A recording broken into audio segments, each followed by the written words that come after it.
أعوذ بالله من الشيطان الرجيم بسم الله الرحمن الرحيم السلام عليكم ورحمة الله وبركاته الحمد لله الذي خلق الإنسان من نفس واحدة وخلق منها زوجها وبث منهما رجالا كثيرا ونساء أشهد أن لا إله إلا الله وأشهد أن محمدا عبده ورسوله لا نبي بعده اللهم صل على سيدنا محمد وعلى آل سيدنا محمد قال الله تعالى في القرآن الكريم أعوذ بالله من الشيطان الرجيم بسم الله الرحمن الرحيم إنما أموالكم وأولادكم فتنة والله عنده أجر عظيم صدق الله العظيم. Bapak Ibu sidang jemaah salat subuh yang dirahmati oleh Allah Subhanahu wa taala, para alim ulama, cerdik pandai, tokoh masyarakat yang alhamdulillah dengan izin Allah Subhanahu wa taala pada hari ini kita sudah mengawali hari kita dengan berbagai macam aktivitas ketaatan kepada Allah. Mulai ketika bangun subuh tadi kita lanjutkan dengan ibadah sahur, tasahharu fa inna fis sahuri barakah. Mudah-mudahan berkah untuk jasad kita, memberikan kekuatan untuk menjalankan puasa pada hari ketiga ini. Kemudian dilanjutkan dengan ada zikir, ada istighfar setelah sahur. Kemudian dilanjutkan dengan melaksanakan melangkah kaki ke masjid atau dengan kendaraannya, melaksanakan salat tahiyatul masjid, melaksanakan qabliyah subuh yang mana nilainya sangat besar di sisi Allah Subhanahu wa taala, dan sudah mengerjakan salat subuh berjamaah. Dan kata Rasulullah sallallahu alaihi wasallam, salatus subhi fi jama'atin fa ka'annama shalla lailah kullahu. Orang yang mengerjakan salat subuh secara berjamaah maka keutamaannya sama dengan orang yang melaksanakan salat sunat sepenuh malam. Jadi nilainya sama. Tapi bukan berarti setelah memahami itu kita malas untuk melaksanakan salat sunat lagi. Ini senantiasa kita mengejar, berusaha melaksanakan salat subuh secara berjamaah. Kemudian Bapak Ibu dirahmati oleh Allah, banyak nikmat yang Allah kasih, tentunya yang kita wajib kita kerjakan bersyukur, bukan menghitung, dan bersalawat kepada baginda Rasulullah sallallahu alaihi wasallam dengan baca Allahumma shalli ala sayyidina Muhammad wa ala ali sayyidina Muhammad. Bapak Ibu yang dirahmati oleh Allah, beranjak dari sebuah bincang-bincang kecil, mungkin tidak hanya antara dai atau ustaz dalam forum komunikasi mubalik tadi malam, menyikapi adanya sekelompok anak-anak kita yang berada tadi malam ceritanya di depan vihara Batu 14. Banyak anak-anak beberapa malam belakangan hadir ke sana dengan motornya melakukan balap liar. Mudah-mudahan tak ada anak-anak kita yang ada di dalam masjid. Kalau ada, diingatkanlah. Kita khawatirkan di Ramadan dengan alasan dia mau salat tarawih di sana, di sini, tapi ternyata dia kumpul sama kawannya. Kalau tahun lalu masalahnya ada anak-anak kita yang main selepet kain sarung, akhirnya terjadi hampir terjadi tawuran tahun lalu. Tahun ini ya ada kegiatan balap liar, dan itu terjadi di jam-jam masih belum terlalu malam. Bahkan kata salah satu Ustaz Suparman Manjan, dia kata hampir tertabrak tadi malam. Hampir tertabrak sama yang itu, tak kena. Bukan mau ditabrak, hampir tertabrak. Tak maklumlah orang balap liar. Jadi menyikapi kenakalan tersebut, ya kalau ada yang mengatakan biasa, kita dulu lebih parah dari itu lagi. Kalau itu yang kita jadikan sebagai patokan, maka orang tua akan merasa biasa-biasa saja anaknya melakukan penyimpangan perilaku. Sementara kalau berbicara masalah yang balap liar tadi, kemungkinan dia jatuh itu besar. Kalau dia jatuh sendiri tak apa-apa, dia sendiri yang patah. Cakap kalau mati, kalau tak mati buat susah orang tua. Mungkin agak kasar bahasa kita sampaikan, untuk apa? Mana tahu nanti kita punya anak, ingatkan. Ini kalau susahnya orang lain yang kena, orang lain yang kena. Makanya Allah Subhanahu wa taala di dalam surah At-Taghabun menyampaikan innama amwalukum wa auladukum fitnah. Sesungguhnya hartamu, anak-anakmu itu adalah ujian cobaan dari Allah Subhanahu wa taala. Orang yang tak punya harta merasa diuji, dicoba oleh Allah Subhanahu wa taala. Jangan katakan yang diuji, dicoba itu hanya yang miskin saja. Sehingga Rasulullah mengatakan kadal fakru ayyakunal kufra, hampir saja kemiskinan itu menyeret orang itu kepada kekufuran, menjadi kafir. Makanya banyak kadang-kadang di kampung-kampung, di tempat-tempat pelosok, termasuk di tempat kita di pulau ini, ada yang orang itu mudah tergadai imannya hanya gara-gara sekotak Indomie, satu karung beras. Kenapa? Kemiskinan yang jadi masalah, ujian. Miskin itu ujian. Tapi kalau kita melihat bagaimana kehidupan para sahabat, tidak sedikit pula para sahabat itu yang hidup dalam kondisi susah, miskin. Contohnya Abu Dujanah.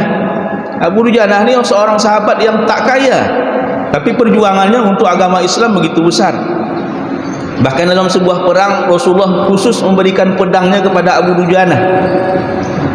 Tapi meskipun dia adalah seorang kesatria, sahabat dekat Nabi, tapi dia punya ujian tersendiri. Dia miskin, sehingga pada satu hari Bapak Ibu dirahmati oleh Allah, dan ini ada kaitannya dengan masalah karakter anak yang dimiliki. Sesudah sholat subuh dia selalu pulang lebih awal. Setelah sholat langsung balik. Setelah pulang sholat langsung balik. Ini bukan cerita tentang Sa'labah. Kalau Sa'labah kasusnya kan dia minta supaya diberikan kekayaan. Ini tidak. Kemudian Rasulullah bertanya, wahai Abu Dujanah, tak adakah kau keinginan untuk berdoa bersama-sama?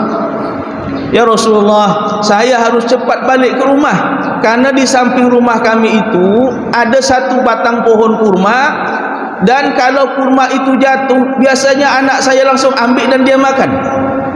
Saya khawatir anak-anak saya itu memakan makanan yang tak jelas, makanan haram. Pernah satu ketika, kata Abu Dujanah, saya terlambat pulang dan anak saya sudah memakan satu butir daripada kurma itu.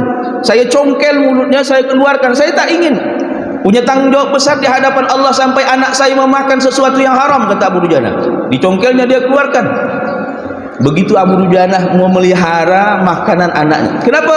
Berpengaruh kepada karakter, berpengaruh kepada akhlak seseorang, berpengaruh kepada akhlak. Jadi kalau adalah kiranya ada anak-anak kita yang agak susah diatur, ya tengok beberapa hal. Satu di antaranya, boleh jadi anak itu pernah terkasih makan sama ketika dengan makan yang tak baik. Hanya Abu Dujanah diuji dengan kemiskinan, tapi dia tetap sabar. Dan ada kaitannya dengan pola pendidikannya kepada anak dalam masalah makanan. Nah, ini orang miskin. Kemudian ada orang kaya juga diuji dengan hartanya.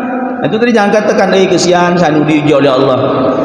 Uangnya banyak, mungkin pangkatnya tinggi, dia merasa tak diuji. Padahal ujian orang kaya itu lebih berat daripada orang miskin.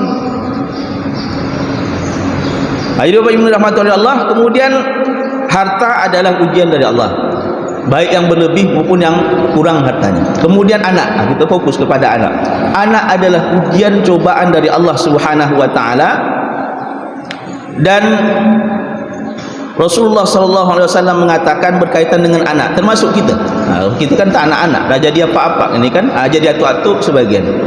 Kullu mauludin yuladu 'alal fitrah. Setiap anak dilahirkan dalam keadaan fitrah, suci, bersih. Kata Abu Hurairah, makna fitrah di sini adalah fitratul Islam. Setiap anak yang lahir pada hakikatnya dia adalah seorang muslim. Fa abawahu yuhawidanihi aw yunassiranihi aw yumajjisani. Ayah ibunya lah yang menyebabkan, yang mewarnai anak tersebut menjadi seorang Yahudi, Nasrani atau Majusi. Jadi peran penting orang tua dalam mendidik anak itu begitu besar. Dan orang tua, baik ayah maupun ibu, adalah lingkungan pendidikan pertama. Lingkungan pendidikan pertama. Jadi kalau ada anak kita tu punya masalah, jadi lingkungan pendidikan itu pada hari ini bisa bertambah, bisa jadi 4. Lingkungan yang bisa mempengaruhi perangai anak-anak kita. Yang pertama orang tua di rumah. Yang kedua sekolah. Ketiga lingkungan masyarakat. Kalau kita mau tambah satu lagi, lingkungan media sosial. Yang media sosial ini yang agak susah betul kita untuk memantaunya. Boleh jadi anak kita tu tak keluar rumah, dia di kamar aja kerjanya, di kamar aja tak keluar, tapi perangainya bertambah. Ketika main game kan, kalau dulu kita ingat yang anak-anak tahun 90, 80, kalau nak bermain tak bisa main sendiri. Hari ini kadang-kadang tak bau, tak kenal dia dengan kawannya lagi. Nah, kenapa Bapak Ibu ini kita sampaikan? Mungkin tak banyak kaitannya dengan Ramadan, Tapi ini kaitannya dengan kehidupan kita sebagai orang tua maupun sebagai seorang anak yang berlaku sepanjang hidup. Nah, jadi peran orang tua sangat penting dan sangat utama dalam mendidik anak. Jangan sampai nanti Bapak Ibu, kalau terjadi umpama ini kenakalan remaja, contohnya geng motor, kira-kira siapa yang nak kita salahkan? Apalah guru sekolah ni, guru agama, apalah guru ngaji, dah guru ngaji pula yang kena, karena menganggap pendidikan akhlak itu dibebankan kepada guru agama, guru ngaji di masjidnya. Sementara tanggung jawab pendidikan akhlak itu berasal dari rumahnya masing-masing. Ini perlu kita tekankan. Maka ada beberapa hal yang harus kita perhatikan. Kalau tak diperhatikan dengan baik, jangan salahkan nanti ada geng motor, ada anak-anak yang kecanduan narkoba. Mungkin bukan narkoba, tapi pakai lem kambing saja kan, macam-macam. Yang kelas-kelas kambing tadi kan dah pakai lem kambing, macam-macam yang dia pakai. Kenapa itu bisa terjadi? Ya, salah satunya kontrol orang tua terlalu kurang. Salah satu sebabnya yang pertama adalah kurangnya menanamkan nilai-nilai akidah kepada anak-anak kita. Makanya kalau kita lihat, salah satunya orang tua yang dijadikan contoh di dalam Al-Quran sehingga namanya diabadikan oleh Allah, yaitu Luqmanul Hakim. Maka Luqman mengatakan, wa idh qala Luqmanu li ibnihi wa huwa ya'iduhu ya bunayya la tusyrik billah innasyirka la zulmun azim. Para nabi dan rasul juga mengingatkan, terutama ketika menjelang ajal datang menjemput, ma ta'buduna min ba'di. Masalah akidah adalah masalah penting, masalah keimanan adalah masalah penting. Kalau imannya sudah kokoh, sudah mantap, kemanapun dia berada, apapun yang ada di tangannya, insya Allah kebaikan akan datang. Meskipun iman itu bertambah dan bisa berkurang. Al-imanu yazidu wa yanqusu, yazidu bit-ta'ah wa yanqusu bi-ma'siyah. Kalau dia makin taat, salah satu penyebabnya dengan siapa dia berkumpul. Kalau dia berkurang, boleh jadi dia berkumpul dengan siapa, berkawan dengan siapa. Ini orang tua harus bisa memperhatikan itu dengan sebaik-baik mungkin. Sehingga sahabat Rasulullah SAW mengatakan, Jundab, ta'allamal iman qabla al-Quran. Kami diajarkan perkara iman lebih dahulu, baru diajarkan tentang Quran. Maksudnya dengan kajian-kajian lebih jauh mendalam tentang isi Quran. Termasuk kalau kita lihat sirah nabawiyah, pensyariatan perintah-perintah ibadah itu kan baru ada nanti pada tahun-tahun ke-10 kenabian. Perintah solat, kemudian beranjak makin ke belakang perintah puasa tahun ke-2 Hijriah. Baru ada perintah. Sebelum tu ayat-ayat banyak ceritanya masalah akidah, terutama dalam juz 30. Itu Makkiyah, itu ceritanya masalah akidah, cerita tentang hari kiamat, cerita tentang Allah Subhanahu wa taala, qul huwallahu ahad, Allahus samad, lam yalid wa lam yulad wa lam yakul lahu kufuwan ahad. Dan mungkin sebahagian dari anak-anak kita pada hari ini dah hafal.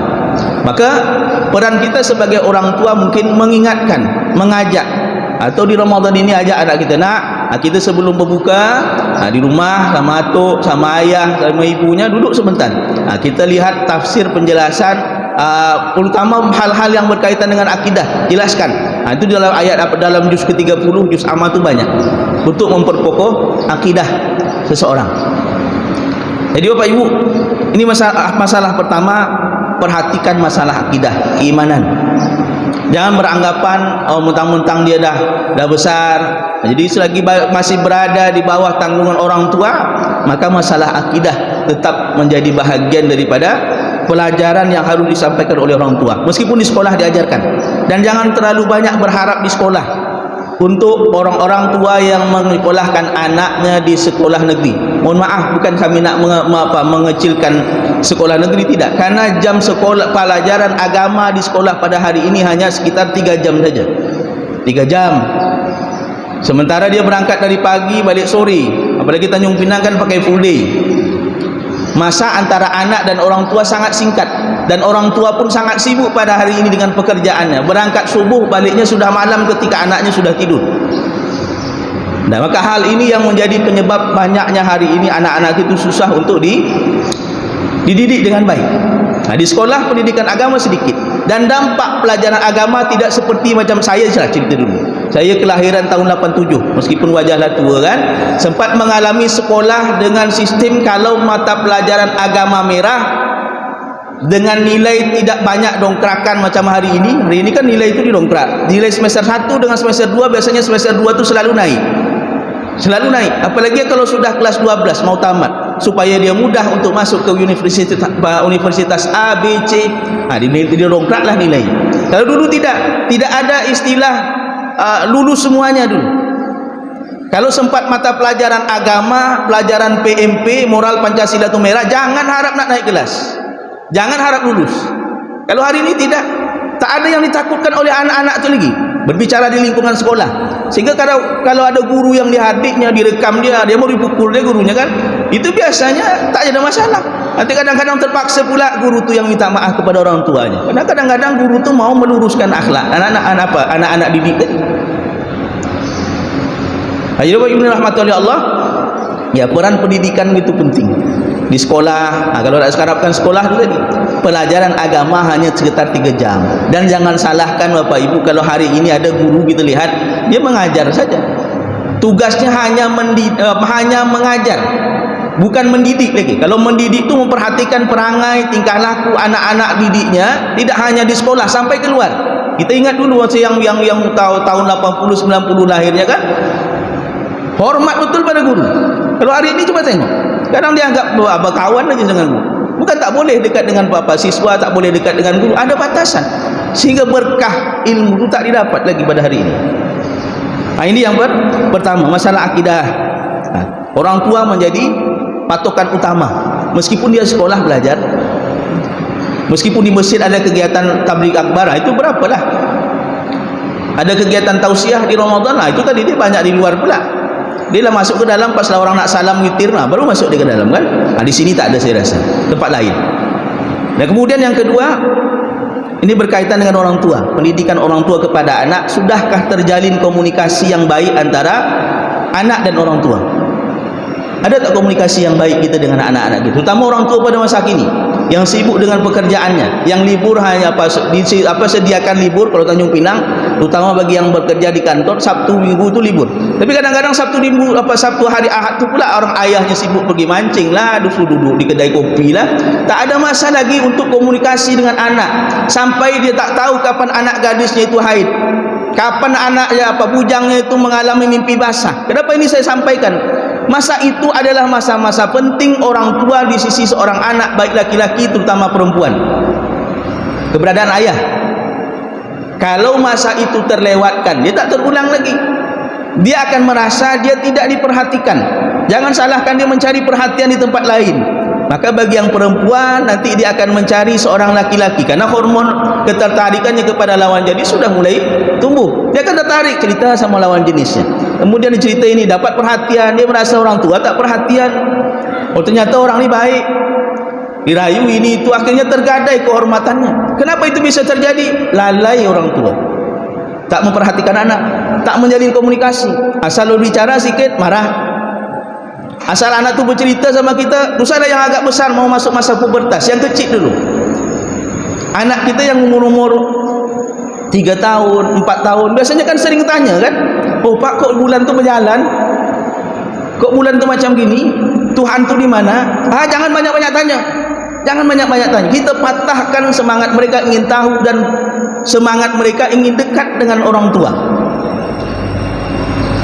Saya termasuk orang tua muda, anak saya baru 3 orang. Masa-masa itu dijalani.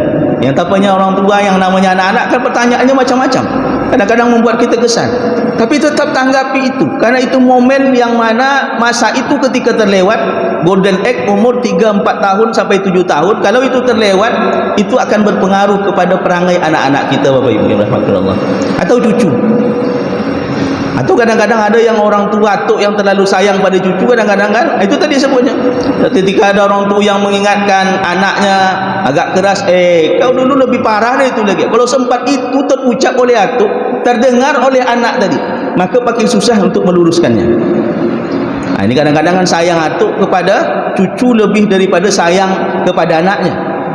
Dan dia lebih tahu tentang anaknya masa kecil. Kalau terucap itu dekat anak, Mungkin dia bergurau, atau memang dengan emosi dikatakan karena sayang sama cucu. Kau dulu parah dah itu lagi. Itu berpengaruh besar. Maka peran orang tua tidak hanya maksudnya di sini adalah ayah dan ibu, termasuklah siapa yang berada di lingkungan keluarga tersebut. Jalin hubungan keluarga yang baik dengan anak. Kemudian ya kalau bisa dampingi keberadaan masa pertumbuhan mereka. Bagi anak-anak yang mungkin tidak tinggal di rumah, yang tinggal di pesantren, ya tetap kunjungi mereka. Kunjungi, masuk masa-masa pesantren, otomatis kalau yang perempuan hari ini masa menstruasinya lebih cepat. Kalau kita tengok, kenapa lebih cepat? Karena efek makanan dan efek lingkungan. Apalagi yang sering main HP, itu hormon kedewasaannya tepat terpancing. Kenapa? Karena dia melihat kadang-kadang, ya apalagi orang tua yang tak tahu menggunakan gadget, dia hanya bisa belikan hadiah untuk puasa tahun lalu apa? HP. Tahun ini apa? HP lagi yang jenis baru. Tapi sementara tak bisa memakainya, tak bisa mengawasi. Kemudian yang ketiga, mengasuh akal. Mengasuh akal itu tadi, hendaknya kita mendampingi anak-anak kita bersama, tidak hanya mengandalkan yang dari sekolah, atau pulang dia dari sekolah tanya, tadi apa belajar apa nak? Belajar apa cung? Tanya, kemudian kasih motivasi, support untuk mereka, dan kasih kesempatan bagi anak-anak itu untuk memilih dengan tetap didampingi. Kalau anak-anak tak diberikan kesempatan untuk memilih dengan makna didampingi ini, bukan memilih. Kalau dipilih dia itulah kita tak arahkan. Kalau tak diberikan kesempatan untuk memilih, dalam artian kita seluruhnya memilihkan pakaiannya, dipilihkan oleh kita semuanya, tak ada kesempatan, dikasih kesempatan untuk memilih sendiri, maka jangan salahkan anak-anak itu akan tumbuh mereka tak bisa memilih. Kalau ditanya, kamu nak milih apa? Nak bajunya warna apa? Terserahlah. Aduh, pakai baju apa ya? Terserahlah, terserah bapak. Jadi kalau ada kata terserah, ada masalah dengan perkembangan kemampuan untuk menimbang dan memilihnya. Kenapa itu bisa terjadi? Salah satu sebabnya ketika orang tua tak memberikan kesempatan pada anak-anaknya untuk memilih. Berikan kesempatan bagi mereka memilih. Oh, saya nak ingin yang ini pak, nanti kasih arahan. Oh, yang itu. Kalau yang ini macam mana? Kasih arahan, bukan langsung ini saja, ini yang bagus. Meskipun orang tua punya hak itu terhadap anaknya, atau lebih-lebih masalah pakaian nanti kan. Masalah pakaian mentang-mentang dikatakan boleh memilih, dipilih dia baju yang tak menutup aurat, kita jelas isu mengarahkan kemana. Kemudian Bapak Ibu yang dirahmati oleh Allah, yang terakhir, perhatikan dengan siapa dia berkawan. Kata Rasulullah sallallahu alaihi wasallam, "Al-mar'u ala dini khalilihi, falyanzur ahadukum man yukhalil." Seseorang itu tergantung kepada agama sahabat kawan karibnya. Perhatikan dengan siapa dia berkawan. Jadi dalam masalah berkawan itu penting. Jangan sampai di rumah kita lah didik dia dengan baik, ternyata sampai keluar berkawan dia dengan hantu. Akhirnya perangainya sikit banyaknya akan terpengaruh. Di rumah kita sudah didiknya. Termasuk tadi dengan gadget ini tadi. Mungkin dia tak keluar rumah, tapi dia dari HP ini dia belajar. Dari HP ini dia belajar bertindak, berbicara. Mungkin ada yang merasakan, termasuk saya merasakan itu. Kita ngomong, nak lakukan ini. Apa sih katanya kan? Di dalam Al-Quran, wala taqul lahum ma'ufin. Jangan katakan katakan icis. Hari ini bukan dia katakannya, tapi apa sih? Mungkin ada yang rasakan itu, orang tua atau apa. Karena itu yang dilihat di TV, itu yang dia lihat di media sosial, sehingga ketika disuruh minta tolong ini dan itu, biasanya ada kalimat mungkin agak pedih, sakit di hati kan. Apa sih? Ada pakai cek dari depannya kan. Jadi Bapak Ibu dirahmati oleh Allah, peran kawan sangat menentukan. Peran kawan sangat menentukan. Ini kawan sejenis. Apalagi kalau ada anak-anak kita yang sudah mulai berkawan dengan kawan-kawan yang berlain jenis. Orang tua harus tegas. Orang tua harus tegas. Jangan ada penyesalan di kemudian hari. Kalau ada tetangga yang juga ikut mau mengingatkan, maka peran pendidikan tadi kita katakan tidak hanya di tengah-tengah keluarga, tidak hanya di tengah-tengah sekolah, juga di tengah-tengah masyarakat. Kalau ada keluarga, mungkin tetangga kita yang mengingatkan tadi, tahu anak-anak ikut balap liar kan, diingatkan oleh tetangganya. Nanti mengadu anak kepada orang tua, anak sianu gini. Marah pula orang tuanya. Atau anak gadis kita dibawa anak bujang, nampak sama tetangga, diingatkan, oh makcik, tengok anaknya tadi dibawa di sana tu, awak takut dia takut mengapa-apa nanti? Tak apa. Cerita tentang mengapa? Takut ngapa-ngapa nanti? Tak apa. Tak apa-apa. Rupanya terjadi apa-apa. Nak ngapa? Ya kan, diingatkan oleh tetangganya, takut nanti terjadi hal yang tak diinginkan. Tak apa-apa katanya kan, dia lah besar. Oh rupanya yang terjadi apa-apa. Nak apa lagi, paksa dinikahkan. Ini sempat ngisi di sebuah sekolah, dan saya tanya, ada tak kawan-kawannya yang tak lanjut sekolah? Ada pak. Kenapa? Nikah katanya. Nikah. Kenapa sempat nikah? Terutama pada musim corona yang lalu. Saya ingat betul, corona yang lalu pernikahan anak-anak di tingkat sekolah meningkat. Salah sebabnya apa? Gara-gara kerja kelompok ketika Covid. Niatnya kerja kelompok, tapi akhirnya yang terjadi lain. Kenapa itu bisa terjadi? Itu tadi tak kurangnya pengawasan orang tua, dan tentunya lemahnya keimanan yang ada dalam diri anak-anak kita. Kalau iman itu ada, maka dalam agama itu ketentuan itu hanya dua. Satu anak-anak, kedua dewasa. Orang yang sudah balik berakal itu dianggap sebagai orang dewasa, mukallaf, sehingga kalau dia melakukan salah, dia berdosa, dia menanggung kesalahan untuk diri sendiri.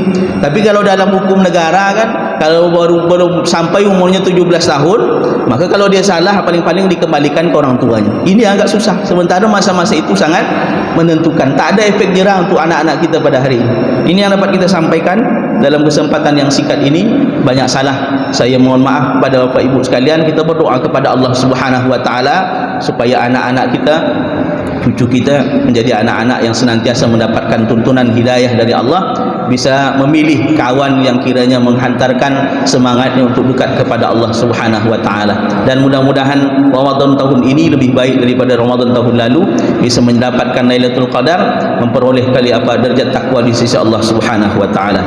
Billahi fi sabilil haq fastabiqul khairat. Assalamualaikum warahmatullahi wabarakatuh.